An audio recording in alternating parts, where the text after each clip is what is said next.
Of the Spanish adventurers, the most persistent was a bold explorer named Antonio de Berrio. He set out with 700 horsemen, but the route was difficult and exhausting.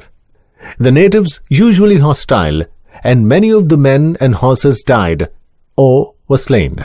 The surviving men were so weary and eager to return home that Berrio was forced to give up his quest. He then settled on the island of Trinidad as governor. The next to try his luck was the 40-year-old Walter Raleigh, who attempted the adventure which Berrio had failed to see through. Raleigh had sent out various expeditions but had never crossed the ocean himself.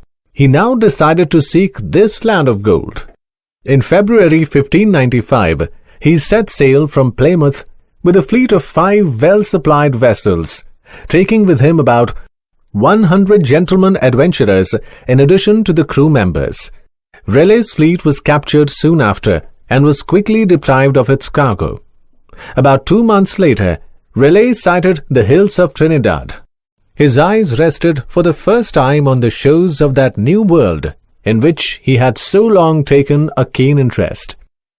Governor Berrio here treated Raleigh with every courtesy, talking freely about his expedition and giving Raleigh a good deal of very useful information. Raleigh learnt that his ships could not be taken up the Orinoco on account of the sandbanks at its mouth and its dangerous channels. He therefore felt it necessary to leave the ships at Trinidad and cross to the mainland in the boats he had brought with him. 100 men were chosen for the journey, while the others were left to guard the fleet. An old galley, a barge, a ship's boat, and 2 wherries carried them, along with a young native pilot who was familiar with the coast. But stormy weather hindered the voyagers, and they were glad enough to enter one of the mouths of the river and escape the seething ocean. But here, new troubles surrounded them that Raleigh described later in his account of the expedition. He wrote, "If God had not sent us help, we might have wandered a whole year in that labyrinth of rivers, ere we have found any way, and if we went by the sun or compass, hoping thereby to go directly one way or the other, yet that way also we were carried in a circle among multitudes of islands. Every island was so bordered with big trees, as no man could see any farther than the breadth of the river or length of the branch. The pilot proved to be useless in the maze of waterways. But they were fortunate to meet 3 other natives, who became friendly when they found that they had nothing to fear from the strange white men. One of them was an old man who knew the river thoroughly. Presents and kind words induced him to guide the voyagers past the obstacles. Resting that night on a little knoll on the wooden banks of the stream, they were off again early the next morning. The river was still swift and violent, and the banks were so crowded with trees and high reeds that they could not land, and were almost stifled from the closeness of the air.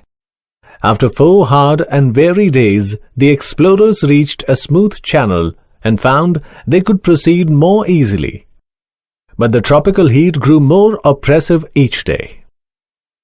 They began to complain bitterly, and Raleigh had to use all his powers of persuasion in order to induce them to go on. Yet the country was in many ways beautiful.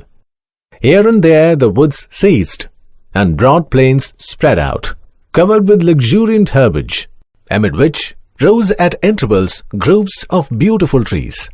Graceful deer would come down to the water's edge and gaze fearlessly on the travelers with their big, soft eyes.